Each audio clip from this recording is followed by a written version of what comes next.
Hello students and my dear friends, welcome back to my channel. मैं भी चाहूँगा एक बहुत लेट वीडियो बनाने के लिए।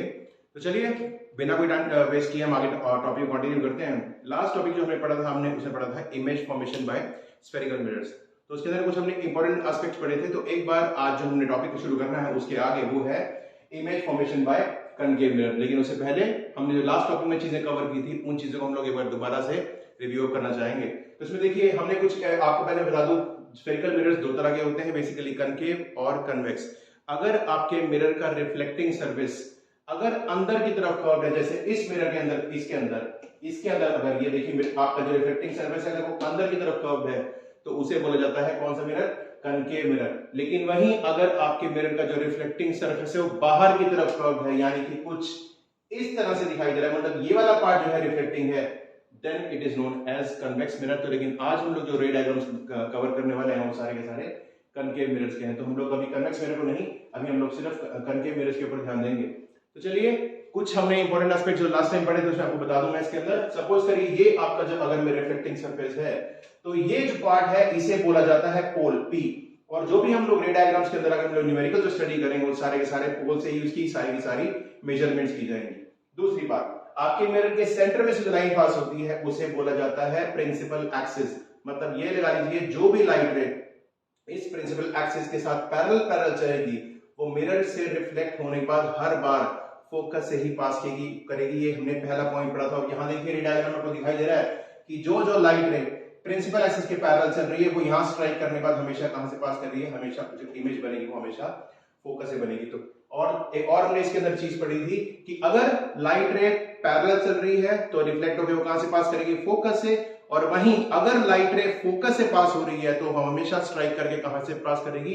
It will travel parallel along the principal axis. आगे देखिए दूसरा लाइन, आप ये देखिए इस लाइन में देखिए यहाँ पे जो लाइट है ये फोकस से पास हो रही है और जैसे ही इसने फोकस को पास किया और ये मिरर पे स्ट्राइक किया तो रिफ्लेक्ट बैक हो ये होके ये प्रिंसिपल एक्सिस के बिल्कुल साथ साथ ट्रेवल करना शुरू कर दिया। ये दूसरा रूल है मिरर्स के केस में। और एक और चीज बहुत इंपॉर्टेंट एस्पेक्ट बताना चाहूंगा, जब भी कोई लाइट रे इस पॉइंट सी यानी कि सेंटर ऑफ कर्वेचर से पास होती है तो लाइट इस जगह को यहां से पास होने के बाद स्ट्राइक करके बिल्कुल उसी रास्ते वापस चली जाती है। इस रे डायग्राम हम देख सकते हैं कि ये लाइट रे ऐसे इसने ट्रेवल किया, यहां स्ट्राइक किया मिरर से और वापस उसी रास्ते से वापस चली गई। तो ये 3 पॉइंट्स अगर हम लोग ध्यान में रखेंगे तो हम लोग कनकेव मिरर के जितने भी रे डायग्राम्स हैं उनको हम लोग इजीली स्टडी कर पाएंगे। तो आज हम लोग रे डायग्राम स्टडी करने वाले हैं वो सारे के सारे कनकेव मिरर्स के हैं, जिसमें हम लोग देखेंगे कि हमारा जो ऑब्जेक्ट है, ये ब्लैक मार्कर आप देंगे, सपोज करेंगे एक ऑब्जेक्ट है और जो रेड मार्कर है वो समझ लीजिए आप लोग इमेज है। तो इन रे डायग्राम्स के अंदर ये स्टडी करेंगे कि ऑब्जेक्ट की अगर हम लोग पोजीशन चेंज करें तो उसके साथ इमेज की पोजीशन पे, उसके नेचर पे और उसके साइज पे क्या फर्क पड़ता है। तो चलिए बिना कोई टाइम वेस्ट किए पहले रे डायग्राम की तरफ चलते हैं। तो सबसे पहले हमारा जो है ऑब्जेक्ट ये देखिए, ये रहा आपका कनकेव मिरर जो जिसका रिफ्लेक्टिंग सरफेस अंदर की तरफ कर्व्ड है। पोल से अगर इस तरफ चले इसे बोला जाता है प्रिंसिपल फोकस, क्योंकि ये हमारे प्रिंसिपल एक्सिस के ऊपर ही प्रेजेंट है। और साथ में उसके उतने ही डिस्टेंस पे एक और पॉइंट आता है जिसे हम लोग बोलते हैं सेंटर ऑफ कर्वेचर। जितना दूर पोल से फोकस है, फोकस से उतनी ही दूर हमारा सेंटर ऑफ कर्वेचर है। अब हम लोग बात करते हैं हमारा रे डायग्राम पहला क्या होगा। अगर सपोज करिए अगर आपका ऑब्जेक्ट इंफिनिटी पे है, आपको नहीं पता कि आपका ऑब्जेक्ट कितनी दूर है, लेकिन आपको ऑब्जेक्ट दिखाई दे रहा है लेकिन आप उसका डिस्टेंस नहीं बता पा रहे। सपोज करिए कि धरती से हम लोग बात करें, अर्थ से बात करें सन की दूरी, तो एक तरह से अगर लिया जाए तो हम उसे इंफिनिटी मानते हैं क्योंकि we don't know the exact distance, right. तो अगर आपका ऑब्जेक्ट इंफिनिटी पे, ये देखिए मैंने साइन बनाया, तो if your object is at infinity तो हम लोग क्या करेंगे, सबसे पहले उस ऑब्जेक्ट से एक लाइट ट्रेवल करने, ये ट्रेवल लाइट चलेगी, this is moving parallel to the principal axis. मैंने अभी बताया जब भी लाइट रे प्रिंसिपल एक्सिस के पैरेलल चलती है तो वहां कहां से स्ट्राइक करती है? स्ट्राइक करके हमेशा कहां से पास होगी? It will always pass through focus, यानी कि प्रिंसिपल फोकस।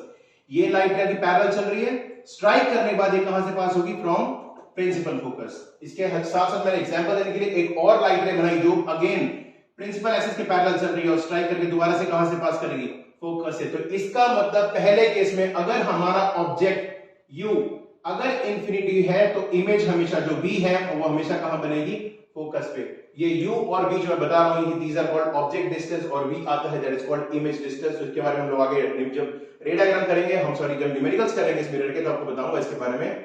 तो फिलहाल के लिए समझ लीजिए कि if your object is at infinity तो इमेज जो बनेगी हमेशा बनेगी फोकस पे। पहली बात, when the object is at infinity, image will be formed at focus। दो लाइट ट्रैवल कराइए प्रिंसिपल एक्सिस के साथ, और जब लाइट रे स्ट्राइक कर इसको मिरर को स्ट्राइक करके जब रिफ्लेक्ट बैक होगी तो हमेशा कहां से पास करेगी? It always pass through focus. पहली चीज तो ये। दूसरी बात, अगर आपका ऑब्जेक्ट सीधा है तो आपको जो इमेज है वो हमेशा उल्टी दिखाई देगी।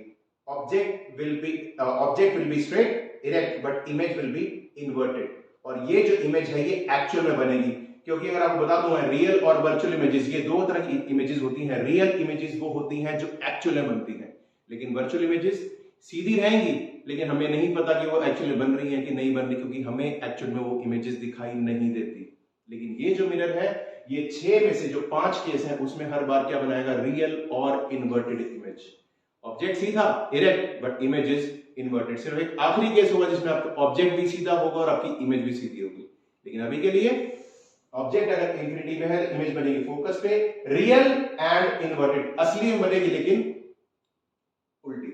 और दूसरी चीज ये पॉइंट साइज, यानी कि इसका जो साइज होगा बिल्कुल छोटे से बिंदी की तरह होगा, क्योंकि इमेज बन रही है फोकस पे इस पर्टिकुलर पॉइंट पे, तो आपको जो इमेज दिखाई देगी वो बहुत छोटी सी होगी। मैं आपको मैंने एग्जांपल बताया भी सन का, तो सन आप देखिए कितनी दूर है, और जनरली कहा जाता है कि सन जो है जितने भी प्लैनेट्स हैं सबसे बड़ा है, अर्थ से ही बड़ा है। लेकिन आप देखिए अगर अर्थ से देखें आपको सन को देखें तो सन आपको इतना छोटा सा दिखाई देगा, हालांकि बहुत बड़ा है। तो इसमें ये देखिए इसी केस में आपका है कि ऑब्जेक्ट अगर आपका बहुत दूर है इंफिनिटी पे है तो उसकी इमेज बनेगी फोकस पे, लेकिन साइज बिल्कुल पॉइंट साइज। तो यहाँ पे मैंने लिखा इसका पॉइंट साइज। चलिए आई थिंक ये क्लियर हो गया होगा। इसमें कोई डाउट हो तो मुझे प्लीज कमेंट सेक्शन में बताइएगा, मैं आपको डाउट जरूर सॉल्व करूंगा। चलिए अब हम लोग थोड़ा सा आगे बढ़ते हैं अगले डायग्राम पे। अब हमारा ऑब्जेक्ट थोड़ा सा आगे आ चुका है, मतलब अब आपका ये रहा प्रिंसिपल एक्सिस, इसके ऊपर आपका ऑब्जेक्ट आ चुका है।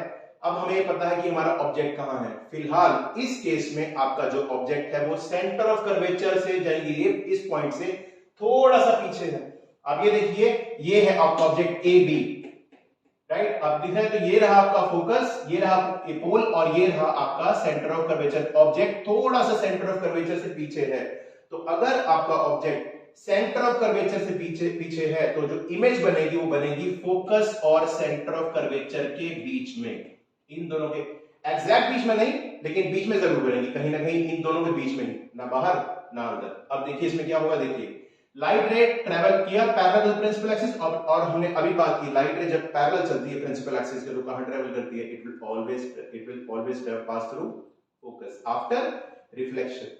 तो लाइट रे ने ये ट्रेवल किया, यहां स्ट्राइक किया और स्ट्राइक करके यहां से पास हुई, it is passing through focus. पहला तो ये हो गया। अब दूसरा हमने बात की थी कि अगर लाइट रे फोकस से पास होती है तो स्ट्राइक रे कहां से पास होती है? It will always run parallel to the principal axis. तो ये रही आपकी लाइट रे जो फोकस से पास हो रही है और स्ट्राइक करे कहां से पास करेगी? It will run parallel around the principal axis. अब जहां पे ये दोनों की दोनों स्ट्राइक करके मिलेंगी वहां पे इस पर्टिकुलर पॉइंट पे आपको आपकी इमेज दिखाई देगी, और ये रही आपकी इमेज। तो आप ये देखिए यहां पे आपका ऑब्जेक्ट सीधा है तो यहां पे आपकी इमेज इन्वर्टेड है।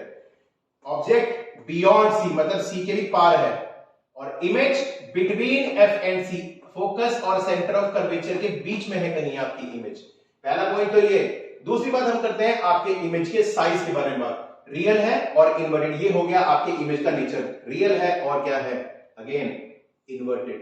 लेकिन साइज स्मॉल साइज। पहले में आपके ऑब्जेक्ट का साइज क्या था? सिर्फ पॉइंट साइज, बिल्कुल एक छोटी सी बिंदी की तरह। लेकिन जैसे ही आपका ऑब्जेक्ट थोड़ा सा आगे बढ़ा इमेज का साइज भी थोड़ा सा बढ़ा। तो इसमें भी आपका जो ऑब्जेक्ट है वो इमेज से बड़ा रहेगा, इमेज छोटी रहेगी लेकिन पॉइंट साइज नहीं होगी। तो इमेज इज स्मॉल साइज। पहले में क्या था? पॉइंट साइज, लेकिन अब है आपकी इमेज स्मॉल साइज, मतलब क्योंकि आपका जो ऑब्जेक्ट है वो थोड़ा आगे आ चुका। ये हमारा सेकंड। तो इसमें भी वही चीज है, कॉमन चीज क्या है? रियल एंड इन्वर्टेड, इधर भी रियल एंड इन्वर्टेड। यहां पे पॉइंट साइज लेकिन यहां पे स्मॉल साइज, पर इमेज अगेन इन्वर्टेड। अब हम अपने ऑब्जेक्ट को थोड़ा सा और आगे बढ़ाते हैं। अब हमारा जो ऑब्जेक्ट ये ए बी, ये बियॉन्ड सी था, ये अब सी पे आ जाएगा। एग्जैक्टली कहां पे? सेंटर ऑफ कर्वेचर पे। ये देखिए ये रहा आपका ऑब्जेक्ट ए बी। इसमें ध्यान देने वाली बात यह है कि अगर आपका ऑब्जेक्ट सेंटर ऑफ कर्वेचर पे है तो कनकेव मिरर केस में आपकी इमेज भी सेंटर ऑफ कर्वेचर पे ही बनेगी। मतलब अगर ये रहा आपका ऑब्जेक्ट तो ये रही आपकी इमेज। एग्जैक्टली ये आपको ऐसा दिखाई देगा। ऑब्जेक्ट ऊपर और उसके जस्ट नीचे ही इमेज, ऑब्जेक्ट इरेक्ट लेकिन आपकी इमेज इन्वर्टेड, रियल और इन्वर्टेड। और हाँ, इसमें एक और चीज ध्यान देने वाली है कि ऑब्जेक्ट का साइज और इमेज का साइज बिल्कुल बराबर मिलेगा जब आपका ऑब्जेक्ट सेंटर ऑफ कर्वेचर पे होगा। तो ये रहा ऑब्जेक्ट और ये रही इमेज जस्ट इसके नीचे और सेम साइज की। ये देखिए, ये रहा ऑब्जेक्ट ए बी, ये रहा सी पे यानी कि सेंटर ऑफ कर्वेचर पे। Again light ray will travel parallel to the principal axis और after striking pass through focus. और दूसरा, जब लाइट फोकस से पास करते हैं तो it will always travel through parallel to the principal axis. ये ट्रैवल कर रही है। तो अब देखिए, ये दोनों की दोनों, ये वाली लाइन और ये वाली जो रे है, ये दोनों की दोनों स्ट्राइक करते हैं इस पर्टिकुलर पॉइंट पे। तो यहां पे आपका जो ऑब्जेक्ट है वो आपको उल्टा, आपकी जो इमेज है वो आपको यहां पे उल्टी दिखाई देगी, लेकिन size it will be same as that of the object. ये देखिए, when the object is at C, image is again at C, centre of curvature, real रहेगी यानी कि एक्चुअल में बनेगी, इन्वर्टेड होगी यानी कि उल्टी होगी, और साथ में क्या होगा, it will B of same size यानी कि ऑब्जेक्ट का साइज और इमेज का साइज बिल्कुल बराबर मिलेगा, लेकिन बस इमेज जो है आपकी इन्वर्टेड होगी। That's it. ये हो गए बेटा आपके 3 रे डायग्राम्स। अब हम लोग बात करते हैं फोर्थ पॉइंट की तरफ। फोर्थ पॉइंट में ये रहेगा कि हम ऑब्जेक्ट को थोड़ा और आगे बढ़ाएंगे, क्योंकि मैंने शुरू में बताया था आपको, इसमें हम लोग क्या बात करने वाले हैं कि जैसे जैसे हम लोग ऑब्जेक्ट की पोजीशन को बदलते हैं वैसे वैसे इमेज की पोजीशन पे, उसके साइज पे और उसके नेचर पे क्या फर्क पड़ता है। तो हमारा ऑब्जेक्ट अब धीरे धीरे आगे बढ़ता जा रहा है। अब हम ये देख रहे हैं कि इमेज के ऊपर क्या क्या फर्क पड़ता है इस चीज से। अब हमारा ऑब्जेक्ट सी पे आ चुका, इमेज भी सी पे बन चुकी। अब हम लोग ऑब्जेक्ट को थोड़ा और आगे बढ़ेंगे। अब देखिए बेटा, फोर्थ पॉइंट में ध्यान देने वाली बात यह है कि आपका ऑब्जेक्ट एफ और सी के बीच में आ गया। अब अगर हम दोबारा जाएं यहां पे सेकेंड रे डायग्राम पे, उसमें हमने ये देखा था कि हमारा ऑब्जेक्ट अगर बियॉन्ड सी है तो इमेज बनती है एफ और सी के बीच में, लेकिन अब आपका ऑब्जेक्ट कहां पे है, वो है एफ और सी के बीच में, तो इमेज कहां बननी चाहिए, बियॉन्ड सी। यहां देखिए, और अब इस केस में आपकी इमेज अब धीरे धीरे धीरे धीरे क्या होगा, ऑब्जेक्ट से बड़ी होनी शुरू हो जाएगी। पहले छोटी थी, पॉइंट साइज थोड़ी बड़ी, बराबर पहुंची, और अब इमेज बड़ी होती है। मतलब जैसे जैसे ऑब्जेक्ट को आप लोग कनकेव मिरर के आगे आगे लेके जा रहे हैं, उतनी ही जो इमेज का साइज है वो धीरे धीरे बढ़ता चला जा रहा है। तो अब देखिए, ये रहा आपका ऑब्जेक्ट एफ और सी के बीच में, ये रहा आपका ऑब्जेक्ट। अगेन वही वाली चीज, लाइट रे चलेगी parallel to the principal axis और स्ट्राइक करने के बाद कहां से पास करेगी, it will travel through focus, first line. दूसरा, जब लाइट रे फोकस से पास करेगी तो it will travel parallel to the principal axis. Again ये दो लाइट रे जहां एक साथ क्रॉस करेंगी उस पर्टिकुलर जगह पे आपका ऑब्जेक्ट बन के इमेज बनेगी। और हाँ, ऑब्जेक्ट आपका था बियॉन्ड सी, इमेज बनी थी एफ और सी के बीच में। अब आपका ऑब्जेक्ट एफ और सी के बीच में है तो इमेज कहां बन रही है, it is happening, it is here, it is made beyond C. तो अगर आपने ऑब्जेक्ट को थोड़ा सा और आगे बनाया, इमेज बनी बड़े साइज की। इस केस में आपकी जो इमेज होगी उसका नेचर तो वही होगा, रियल और इन्वर्टेड, अगेन बिल्कुल ऐसी ही, लेकिन साइज में ऑब्जेक्ट से भी बड़ी हो जाएगी। ये देखिए, ये रहा आपका ऑब्जेक्ट और ये रही आपकी इमेज। तो इमेज इतनी बड़ी और ऑब्जेक्ट इतना सा, इसका मतलब इस केस में आपका जो इमेज है वो इट विल बी, देखिए रियल इन्वर्टेड तो हो गया नेचर, लेकिन साइज एनलार्ज्ड, आपका जो इमेज है वो ऑब्जेक्ट से बड़ा हो जाएगा। अब ऑब्जेक्ट को थोड़ा सा और आगे बढ़ाते हैं। अब हमारे पास क्या बचा, अब हमारा ऑब्जेक्ट आ जाएगा फोकस पे। पहले सेंटर ऑफ कर्वेचर और फोकस के बीच में था, अब आएगा ऑब्जेक्ट थोड़ा आगे यानी कि फोकस पे। अब देखिए, हम बात करते हैं फर्स्ट रे डायग्राम की। यहां पे हमने बात की थी अगर हमारा ऑब्जेक्ट इंफिनिटी पे है तो इमेज कहां बनेगी, फोकस पे। लेकिन इस केस में हमारा ऑब्जेक्ट फोकस पे है, तो आपको क्या लगता है इमेज कहां बननी चाहिए, it should form at infinity, क्योंकि ऑब्जेक्ट इंफिनिटी पे था तो इमेज बनी थी फोकस पे, लेकिन अब आपका ऑब्जेक्ट ही फोकस पे है तो इमेज कहां बनेगी, इंफिनिटी पे। ये रहा आपका object at focus, principal focus, light ray चलेगी travel parallel and after second pass through principal focus, light जो पैरेलल चलती है प्रिंसिपल एक्सिस के। दूसरी बात, अब हाँ, इसमें ध्यान देने वाली बात है कि अगर कोई लाइट रे सेंटर ऑफ कर्वेचर से पास होती है तो मैंने पहले ही बताया था, जिस रास्ते से वो गई है उसी रास्ते से ही वापस आएगी। तो ये रही आपकी सेंटर ऑफ कर्वेचर लाइन गई, यहां स्ट्राइक की और इसी रास्ते वापस आ गई। अगर आप लोग ध्यान से देखें तो ये दोनों की दोनों light rays they are travelling parallel to the principal axis. अब ये लगा लीजिए दोनों की दोनों लाइट रे पैरेलल चल रही है एक्सिस के साथ साथ, कुछ नहीं पता कहां जाके मिलेंगी। जिस तरह से रेल की दो पटरियां होती हैं, साथ साथ चलती पता नहीं कहां जाके मुड़ेंगी, कहां जाके होंगी। तो उस तरह से ये दोनों की दोनों रेडिएशन जो है ऐसे ऐसे travel, they will run parallel. तो इमेज क्या पता कहां जाके मिलेगी, यानी कि image will be formed at focus. तो if the object, sorry image will formed at, sorry it will be formed at infinity. देखिए ऑब्जेक्ट अगर फोकस पे है at focus, image is formed at infinity. पहले केस में क्या था, object is at focus and image is formed at focus, object is at infinity. अब यहां पे ऑब्जेक्ट फोकस पे है और इमेज कहां बनेगी, इंफिनिटी पे। नेचर वही, real, inverted and again enlarge से ज्यादा क्या होगा, हाईली एनलार्ज, क्योंकि हमें नहीं पता ये इमेज कहां जाके बनेगी, लेकिन जब बनेगी तो बहुत बड़े साइज की बनेगी। ये एक इंपॉर्टेंट कंसेप्ट है। अब आता है लास्ट, जो काफी इंपॉर्टेंट है। कई बार रे डायग्राम्स को हम लोग न्यूमेरिकल के फॉर्म में हम स्टडी करेंगे तो आपको एटलीस्ट ये रे डायग्राम्स के थ्रू एक्चुअली पता लग जाएगा कि हम लोग इसको कहां कहां यूज करते हैं, किस तरह से न्यूमेरिकल के फॉर्म में हम रे डायग्राम को कैसे बना सकते हैं। क्योंकि न्यूमेरिकल अगर आपको आता है तो it can come for 3 marks और it can come for 5 marks, और अगर बड़ा न्यूमेरिकल आता है तो उसके साथ साथ आपको रे डायग्राम बनाना मैंडेटरी हो जाता है। कई बार 3 नंबर का और कई बार 4 या 5 नंबर का भी न्यूमेरिकल आ जाता है लाइफ के अंदर, लेकिन उसके अंदर 2 या 3 नंबर आपके सिर्फ और सिर्फ रे डायग्राम के रहते हैं। तो हमारा जो आखिरी केस है उसमें कुछ ऐसे ध्यान देने वाली बात है कि अगर हमारा ऑब्जेक्ट, अब आखिरी हमारे पास पोजीशन बची है कि हमारा ऑब्जेक्ट अब फोकस से भी थोड़ी सी और आगे हो जाए, तो हमारे पास एक आखिरी जगह बची है पोल और फोकस के बीच में। अब देखिए आपका ऑब्जेक्ट ये रहा, आपका पोल और ये रहा फोकस। आपका जो ऑब्जेक्ट है वो पोल और फोकस के एग्जैक्टली बीच में है, ये देखिए।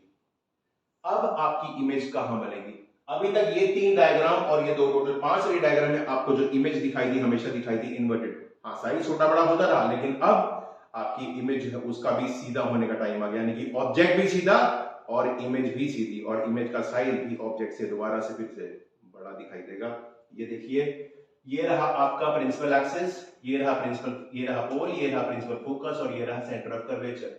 आपका ऑब्जेक्ट पोल और फोकस के बीच में है, ये रहा। तो ऑब्जेक्ट लाइट रे जब इसको स्ट्राइक करेंगे तो कहां से पास करेंगे, will pass through again principal focus. और दूसरी बात ये लगा लीजिए, जब लाइट रे सेंटर ऑफ कर्वेचर से पास करती है तो उसी रास्ते से वापस चली जाती है। अब यहां पे देखिए, यहां पे 2 लाइट रे आपको थोड़े से ऐसे अपने रास्ते ब्रॉड करते हुए दिखाई दे रहे हैं, तो इनको जोड़ने का तरीका क्या है, इनको जोड़ने का तरीका कि इनको उल्टा वापस ले जाइए, एक पर्टिकुलर जगह पे जाके ज्वाइन कर जाएंगे। तो हम लोग क्या करेंगे, इन दोनों रेस को हम लोग मिरर के पीछे ले जाएंगे और यहां जाके ज्वाइन करेंगे। तो जहां पर्टिकुलर पॉइंट पे ये दोनों रेडिएशन ज्वाइन कर जाएंगी वहां पे आपकी इमेज बनेगी।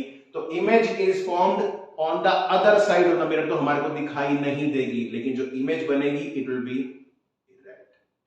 अभी तक 5 डायग्राम में हमारे को इमेज क्या दिखाई दी थी, इन्वर्टेड, लेकिन इस केस में आपको इमेज इरेक्ट दिखाई देगी। तो ध्यान रखिएगा, अगर आपके ऑब्जेक्ट का डिस्टेंस फोकस या फोकल लेंथ से कम है तो इमेज हमेशा it will be found on the other side of the mirror, यानी कि it will B virtual and erect. क्योंकि जो वर्चुअल इमेजेस होती हैं, इमेजिनरी इमेज होती है, वो हमेशा सीधी होती हैं, और जो रियल इमेजेस जो एक्चुअली बनती हैं, दे आर ऑलवेज इन्वर्टेड।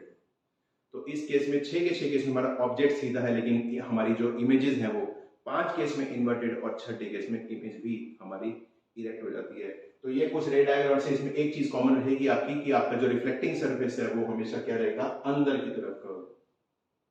अगले लेक्चर्स में हम लोग बात करेंगे कन्वेक्स मिरर के बारे में, उसे कुछ रे डायग्राम से, सिर्फ 2 ही रे डायग्राम उनके बारे में, और फिर हम लोग बात करेंगे न्यूमेरिकल्स की, क्योंकि हमें पहले मिरर फॉर्मूला कन्वर्ट करना है, पूरा करना है, उसके बाद हम लोग बात करेंगे लेंस फॉर्मूला के बाद, तब भी हमारे पास कुछ रे डायग्राम्स आएंगे।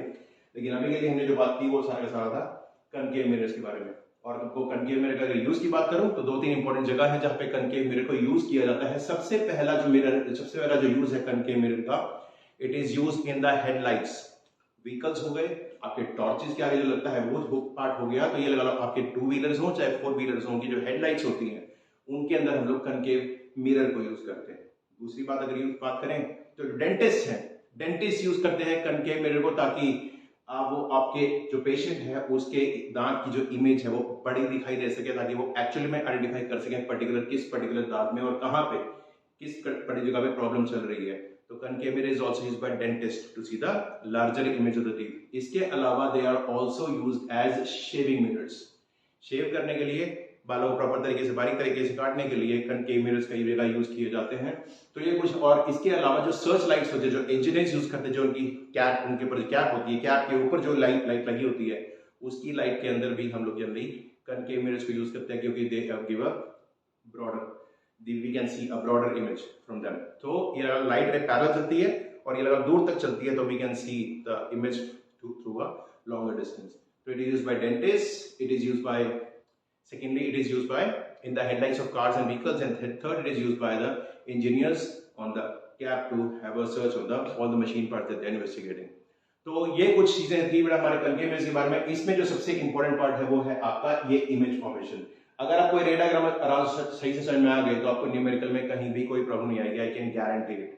तो इन रे डायग्राम्स है, just go through them once. इसमें कोई भी प्रॉब्लम हो, just give me, just tell me your question in comment section and I will be really happy to help you out. So please stay tuned for further videos, and I'll continue making these videos for you.